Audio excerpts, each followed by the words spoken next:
Hey guys, what's up? This is Jim. Welcome back sa another vlog, no? And I was thinking kung ano bang yung pwede kong ma-share sa inyo. Ano yung pwede kong ma-vlog para ma-share ko yung mga information na kailangan ninyo, lalo na kung pupunta kayo dito sa Canada. Okay? And itong mga ituturo ko sa inyo is based to sa naging experience. And naisip ko, isang pwede kong ma-share pala is yung about sa driving lesson. Saan ba kayo pwedeng mag-aral? No? Kasi maraming mga drivers nga galing sa Pinas, galing sa Saudi, tag 10 years, tag 15 years, pagdating ng road test nila dito sa Canada, nag-failed. Okay? Now, dito sa Canada, kailangan mong mag-exam bago ka makakuha ng driver's license. Okay? Yan yung i-share ko sa inyo. Saan ba kayo pwedeng mag-review? Napaka-importante kung paano ninyo mapasa yung exam kasi yan yung isang way makakuha kayo ng driver's license. Lalo na kung wala kayong driver license galing sa Pinas. Okay? Kung meron naman, ma-escape nyo tong ibang steps pero based to sa mga magsisimula pa lang or wala pang mga driver's license. Okay? Ngayon, i-share ko sa inyo sa screen kung saan kayo pwedeng pumunta. Saan kayo pwedeng mag-review or mag-aral para mapasa ninyo yung driver's exam sa Canada. Okay? So, if interested ka na malaman to, then continue watching this video.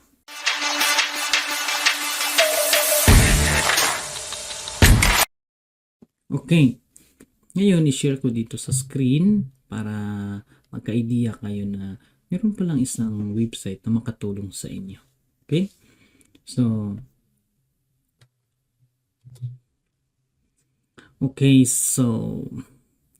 sa Google, i-search nyo test CA. Okay? Test space CA, enter nyo lang. And then, nakita nyo itong pinakauna. Test.ca, free driving test practice. Okay, pwede kayo dito mag-practice. Okay, meron din tong premium and meron din free. Okay, or pass the first time. Nakalagay dito sa taas, pass the first time guaranteed, which is isa akong mag-testimonial dyan, no? Isa akong testimony na napasa ko din yung exam for the first time. Actually, ang bawat province mayroong mga handbook, meron silang mga sariling PDF na pwede nyo ma-review. Kaso wala tayong enough na time at saka ang daming pages nun, tatama rin ka sa pagbabasa. Na-try ko na yan dito sa doon sa Nova Scotia at dito na-try ko magtingin sa mga handbook. Alam mo na-stress ako kasi ang daming pages at hindi mo masaulo lahat, no? Hindi mo matandaan lahat ng information na nandun sa libro. Kaya naghanap ako ng time na yun kung ano yung pwede kong ma-review na mabilisan yung nakapokus sa mga importante na exam lang dapat. So, yun na marami akong website na napuntahan but ito yung pinaka the best, no? Pinaka the best to na kasi na-share ko to sa mga kasama ko and same thing, no? Napasa din nila yung exam nila. Okay, halos kami lahat nakapasa, no? So, ngayon, totoo to nun, pass the first time, guaranteed yan, which is totoo kasi itong reviewer na to, itong website na to is pagdating mo doon sa kung saan ka mag-exam sa Nova Scotia, New Brunswick or Newfoundland, very close, halos mga ibang words lang na bago pero magkalapit sa totoong exam. Okay? Very close talaga sa totoong exam. Okay?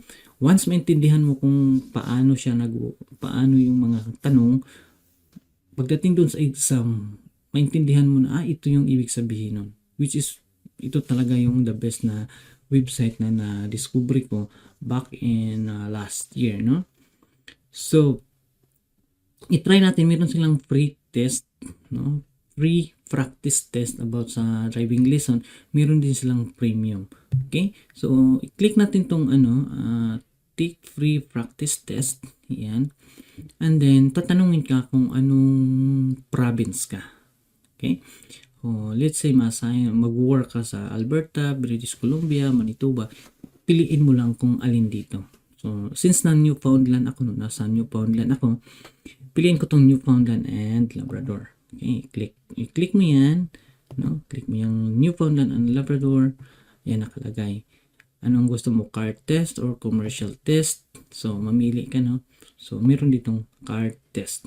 And then, ang in-ill, ayan, NL Driver's Handbook. The NL government recommends that you read the official handbook. Please read it at least once just to get a sense of the material. So, read online or download. So, yun yung sinasabi ko, meron silang handbook or book ng bawat province, no? Which is ito yun. Yan, makikita mo sa view na yan.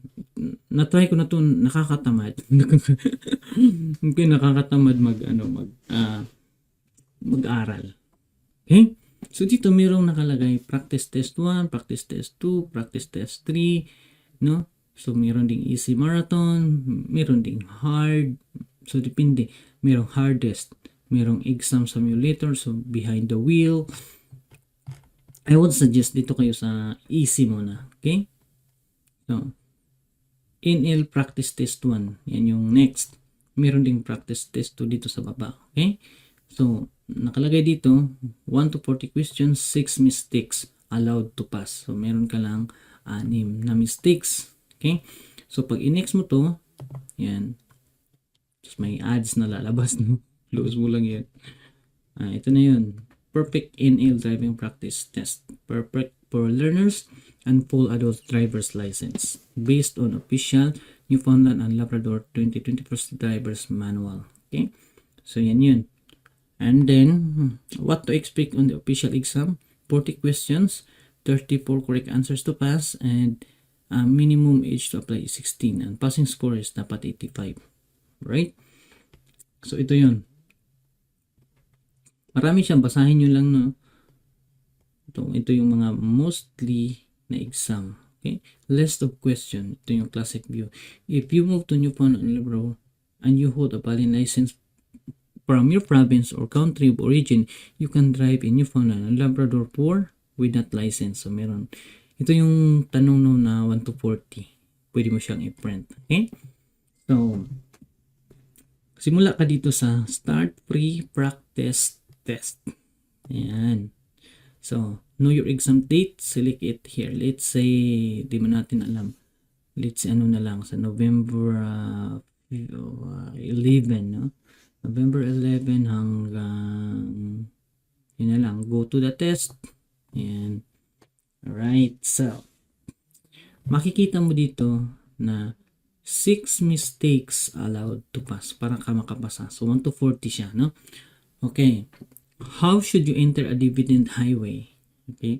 So, mayroong multiple choice, no? Move on to access ramp, move into acceleration lane, and then onto access ramp, signal your intention to move left, move into acceleration lane, and onto process ramp, signal your intention to slow down, move on to access ramp, and then into acceleration lane, signal your intention to slow down. So, let's say, yan yung picture, no? How should you enter a divided highway? Sa akin, divided highway pala. Okay? So, maghula-hula tayo, no? Let's say, kung i-enter ka daw dyan, let's say ito. Makikita mo kung wrong o hindi, no? Let's number 1.